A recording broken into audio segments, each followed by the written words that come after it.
Hey guys, and welcome back to another Mystery Bit video right here on Tetrabit Gaming. So Halloween is almost here, and seeing as how it's been a few months since my last Mystery Bit video, I thought this month would be the perfect chance to bring them back. And seeing as how it's almost Halloween, and since a few of you have been asking, if this first video does well, I will be exploring a creepier gaming mystery or reading a video game creepypasta every week until Halloween, in addition to my other planned videos. For this first spooky video, I will be playing and reading through one of my favorite Pokemon creepypastas, Pokemon Lost Silver, a story about a guy who in 2009 apparently found a cursed Pokemon game. And as always guys, if at any point you do enjoy this video and want to see more like it, please be sure to slap a like down below. It seriously helps me out a lot. And with that being said, put on some headphones and dim those lights. It's time to explore the mystery of Pokemon Lost Silver.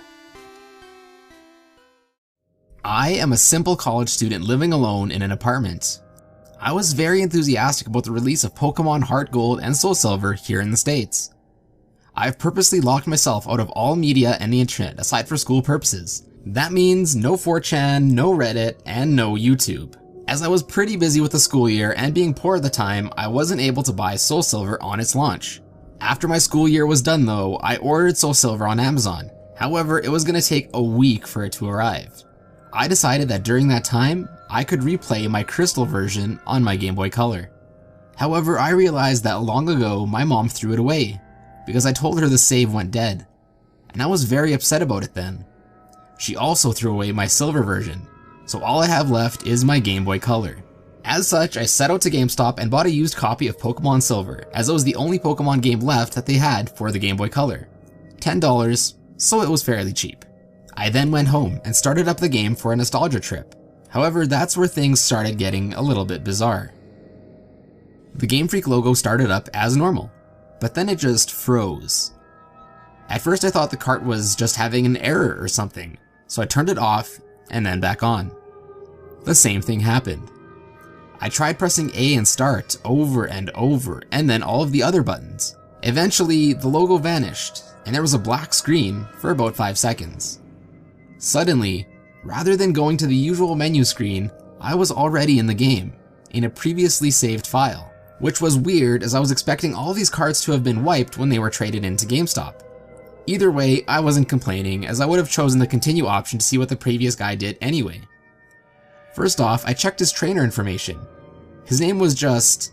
I could also see that he had put 999 hours and 99 minutes into the game, with all 16 badges completed, 99,999.9 Pokédollars, and all 251 Pokemon on the Pokédex.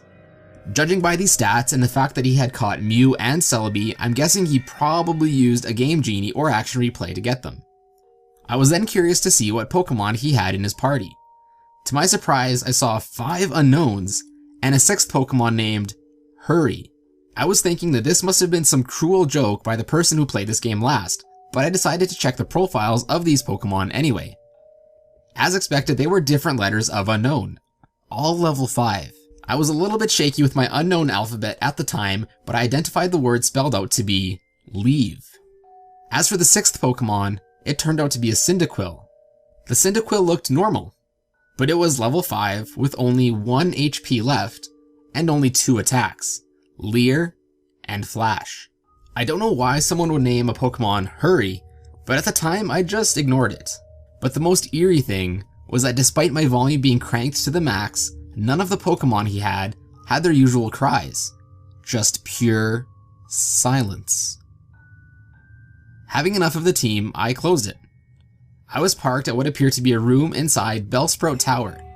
However, for some reason there were no NPCs around. Even creepier was that the pillar in the middle didn't move at all, as if just leaning on its side. And again, there was no music at all. And there was no exit or ladder, or at least I thought there wasn't. I walked around for a few minutes, but couldn't seem to find a way out. This was certainly not a room I've seen in the Bellsprout Tower before. I tried checking my items for an escape rope, but the bag was completely empty. There weren't any wild Pokemon here either. Finally, I managed to find a ladder, which turned out to be behind the pillar. The screen just turned black, and the music finally started playing. I had a sudden chill crawl down my back as I recognized that melody I heard to be the theme you hear when you listen to the radio at the Alph Ruins where you find the unknowns in the game. I then realized that it wasn't a loading transition, but rather I was in a dark room and would need to use flash in order to see. But before I took care of that, I immediately checked my Pokegear to change the radio to something more pleasant. But it turns out that there was no radio card, or even a phone or time cards. There was only a map card in which the player was just walking in the midst of a sea of black. I recalled that Cyndaquil had flash, so I turned off my Pokegear and made Cyndaquil use flash. The room just lit up, and then I soon regretted it. What I saw was a chilling, blood-red room with a linear gray path heading south. The ladder that I had just used was no longer there. I had no choice but to head south. The screen got darker every 20 steps I took, until finally I made it to the end. At the end, there was a big sign. I read the sign, which said, "Turn back now." Suddenly, I was asked to answer yes or no. I chose yes, as I didn't really know what it was asking. Suddenly it said, "Hurry has fainted," which was odd since I recall that there was no status conditions like poison on him, and I clearly wasn't in a battle. I checked my Pokemon quickly, and suddenly, the Cyndaquil was no longer in my party. In fact, none of the original Pokemon were there, but they were instead replaced with level 10 unknowns. And I did the same thing I did before. I wanted to see if they spelled anything. This time, the unknown spelled out, "He died." Either way, after that creepy change, the room was still lit to reveal myself in a very small room that appeared to be only 4 squares big. Outside the small room, there appeared to be a bunch of graves similar to the ones seen in Pokemon Red and Blue. I walked around that small room and pressed A, but nothing happened. At this point, I've already concluded that this was a hacked game and some sadistic pleb sold it to GameStop. However, my curiosity kept me going. I checked the trainer profile again. This time, the sprite of the player was missing his arms. He also appeared to seem less smug than he normally does, but this time, he was sad, and looked empty in a way that I don't know how to describe. It also said that he had 24 badges, which was clearly impossible. Then, after a few minutes of aimless wandering, my character suddenly started spinning like he used an escape rope. But instead of flying up though, the character spun downward instead, as if he was sinking. After finally landing, the overworld sprite of the character was now differently colored. Instead of the usual red color, he now appeared completely white, including his skin. I decided to check the character profile again, and now it appeared white just like the overworld sprite. But this time, he also lost his legs, and he appeared to have blood coming out of his eyes. It also said that he has 32 badges. This now started to disturb me, as this change of number seemed to represent something more important. I also checked the Pokemon one more time, this time containing 5 unknowns and 1 level 100 Celebi, without a nickname. This time, all level 15, the unknown spelt out, "Dying." I then checked Celebi's profile. It was a shiny Celebi, except there's only half of the sprite. 1 leg, 1 arm, and 1 eye. It also only had 1 attack, Perish Song. The area I was in itself was again the Sprout Tower, with the immobile pillar as before, except everything was now red. I then kept walking north for what felt like forever. Eventually I finally encountered some NPCs. They were all lined up to the side, just facing the long slantish pillar in the middle. These NPCs were also all completely white, and nothing really happened when I tried to speak to them. I kept on walking north until eventually the pillar finally appeared chopped off, with a transparent red in that spot. I then approached red, and without even pressing A, I was suddenly in a battle.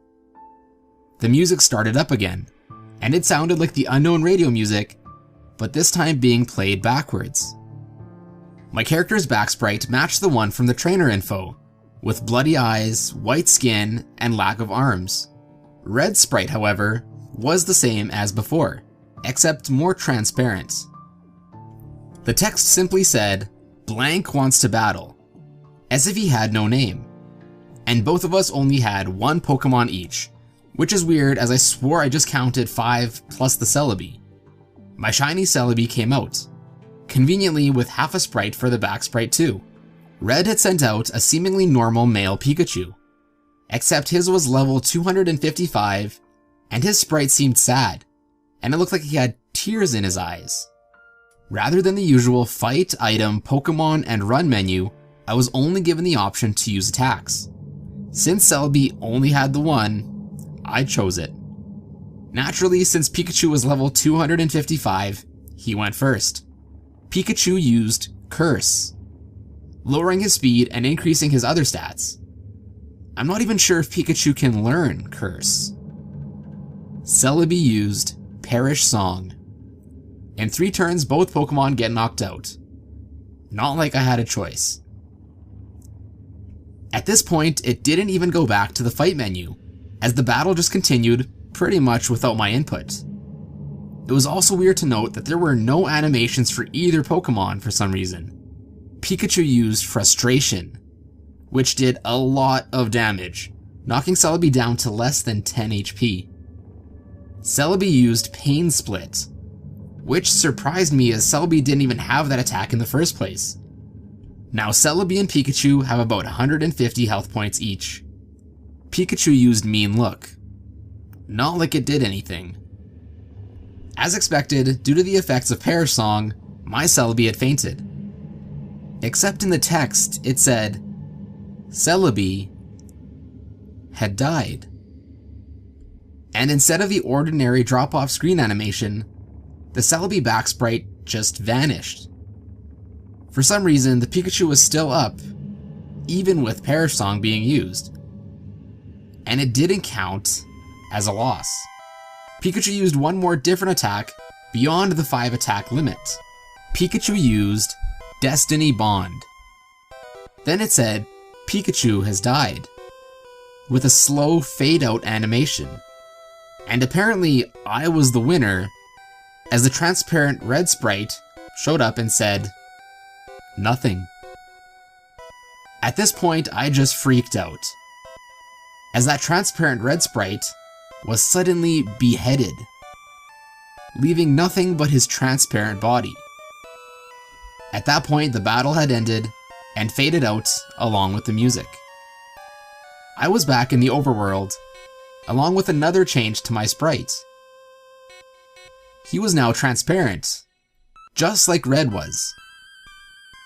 I quickly checked his profile, where this time the only thing that remained of him was his head with a transparent skin. The head was also zoomed in a bit, showing a black void in his eyes. It also now stated that he had 40 badges. I then backed out and checked my Pokemon. This time they were all level 20 shiny unknowns, which spelt out, no more. I was back in the room at New Bark Town. Maybe finally I get to play this game normally. But who was I kidding? I walked around the room and tried to interact with everything. As expected, the radio, computer, and TV did not work, so I had no choice but to go down the stairs. I ended up in the same lower level room of my house. Everything appeared normal, except the character's mom wasn't home. Then after failing to interact with anything in this room, I decided to go outside. To my surprise, the door leading outside at the south didn't work either, so instead I just walked straight through it into a void. I continued moving south to see what was going on. My house had vanished as I kept heading south and south. Eventually I reached a white area, and Gold Sprite turned black and transparent again. I continued south without thinking of stopping at all. I finally encountered something. It was my character's regular sprite. I talked to it. He said, "Goodbye, forever," and vanished. As that happened, it said, question mark, question mark, question mark, used Nightmare. My character did another escape rope animation and spun slowly downward, just like before. And again I was back into that small hollowed out room surrounded by graves. Or at least I say I was back there, but there was no sprite anymore. I tried to walk around, but nothing moved, not even the wall bumping noise. I checked my trainer profile with absolutely no sprite left, and it said that I had 0 badges, and all the pictures of the Johto gym leaders at the bottom were replaced with skulls. I checked my Pokemon, which were all level 25 unknowns, and this time, as expected, it spelt out another phrase. This time it spelt, "I'm dead." It was then that I figured out exactly what this room was, when the final text came up saying, R.I.P. Then, without any warning, the game automatically shut off.